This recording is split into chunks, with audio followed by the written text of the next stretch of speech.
Hello, my loves. My name is Jay. Welcome back to my channel. And guys, today I've got a new Witch-OLOGY episode for you. Because, guys, it's still Spooktober. It's going by really quickly, and I'm not okay about it, okay?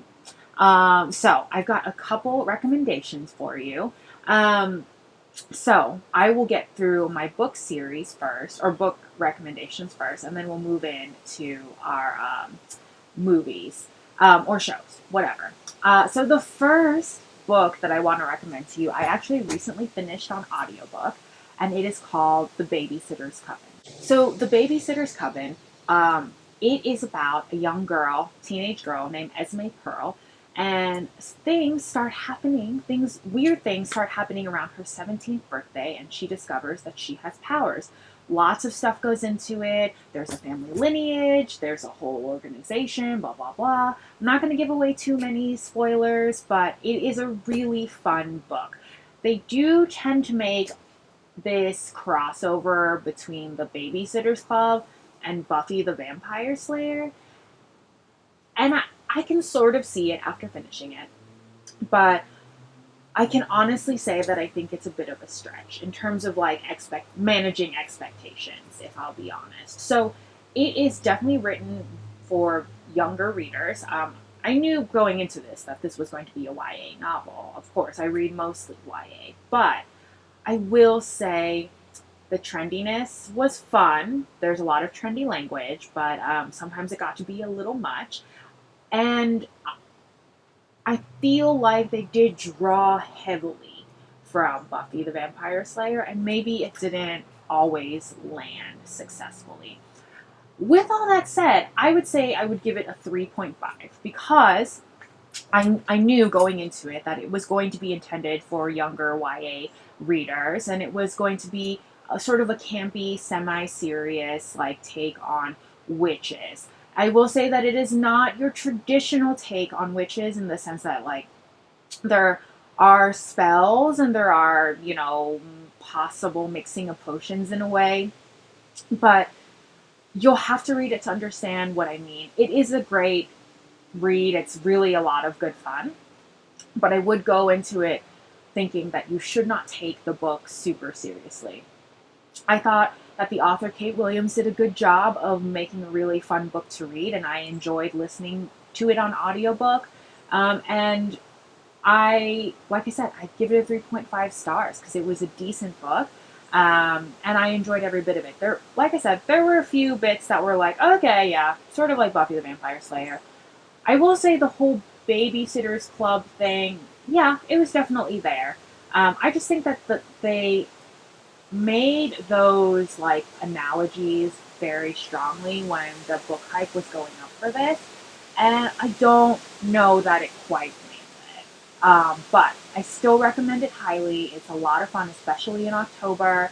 There are lots of parts that I really did love about it. The sidekicks, the monsters, and I think the story really wrapped up nicely. So I would definitely check it out, The Babysitter's Coven. So my second recommendation is The Witches of East End by Melissa Dela Cruz. Guys, did you guys ever read the series Blue Bloods by her? I loved that series as a teenager. Now, The Witches of East End is about the Beauchamp family. So the Beauchamp family is consisted of Joanna the mother, Ingrid and Freya the daughters, and they live somewhere in Long Island, a place called Northampton. I don't know that it's a real place. I haven't really looked into it, but I'm pretty sure it's a fictional area. It is very like fall, spooky vibes, like very like coastal, sort of foggy kind of thing. I really enjoy settings near the sea and stuff like that. I don't know why. I just enjoy it so much. But I really loved this book. This is another series that definitely is very YA, but I think the writing is very good, and it's a lot of fun, lots of action, lots of intrigue. This is, I would say, a little more traditionally witchy.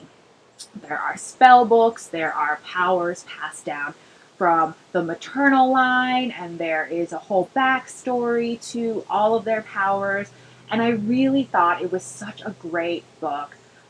for people who enjoy witches and who also enjoy Melissa de la Cruz as an author. I read it pretty quickly. It's not a very long book. And also, this rolls into my third recommendation. So, The Witches of East End was actually made into a series.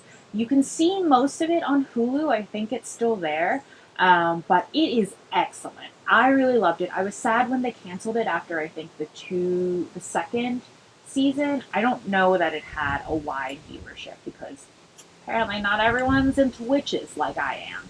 So there's that. The girl who plays Freya, her name is Jenna Dewan. She was originally Jenna Dewan Tatum because she was married to Channing Tatum for a little while, but she recently got separated from him. And she was actually in the first Step Up movie. She is gorgeous. Fits the description of Freya to the T, especially in the book.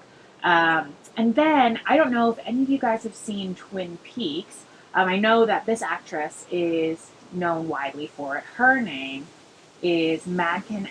I don't know if I never say this right. It's like Madkin Amick.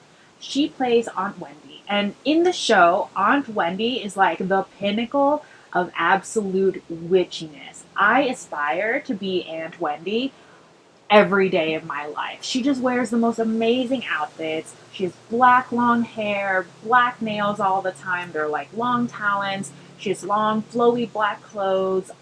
She's just amazing. She's just everything that you want in a witchy aunt. And plus her name is Wendy. It's great.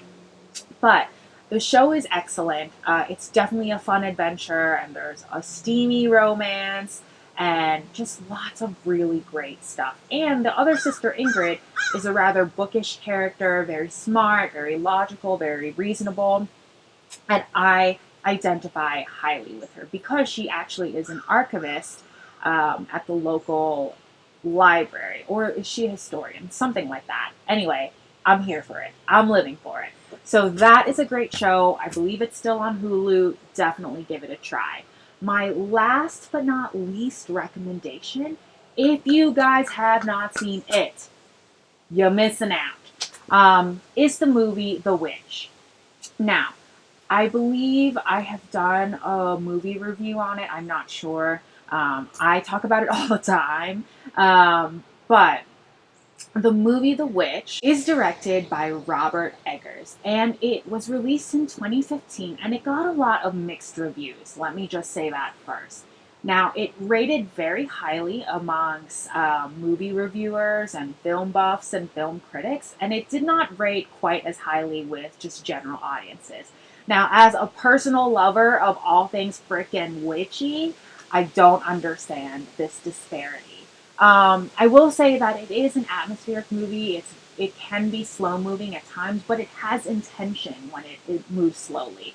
At least I think so. I think there was a lot of purposeful movements throughout the movie to build up the dread of the movie, and it is set in sort of the same time period as the Salem witch trials. So it is Puritan era sort of background, and I would keep that in mind when going into this movie.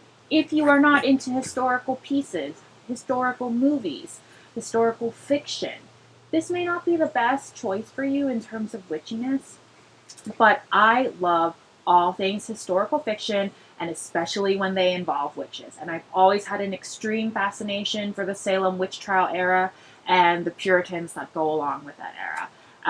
And so the main girl that you follow through the movie is Thomasina. Her family has moved out into the woods for one reason or another, sort of as a exile almost. I can't necessarily remember. I don't know if they were exiled by the community or this was chosen exile from the community. Regardless, it's obviously very hard in that era to find, resources and fend for a large family because there was Thomasina, her younger brother and sister, and then an infant sibling. Anyway, things get crazy. Witchy things start happening. There are things in the woods. There are lots of atmospheric moments. And then the end is just amazing, guys. One of my favorite characters, Black Phillip, it just blasts off. And I just love this freaking movie. People who hate it, I don't think understand the movie entirely. I don't think they have fully wrapped their head around it, or they don't like even paced movies. I will say, with full disclosure, like, you're welcome to your opinion, but there is definitely a slowness to the movie that is deliberate. There is a reason for it, and shit pops off towards the last third of the movie. So you got to hang in there. If you're not someone who appreciates slow burn, you better get with it, because this is an excellent slow burn, witchy, freaky movie.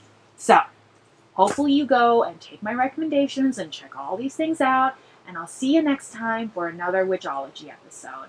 Guys, if you enjoyed this video, don't forget to comment down below, give the video a like, subscribe, let me know your favorite witchy stuff, and don't forget to hit that notification bell so you always know when I've got witchy things coming to you.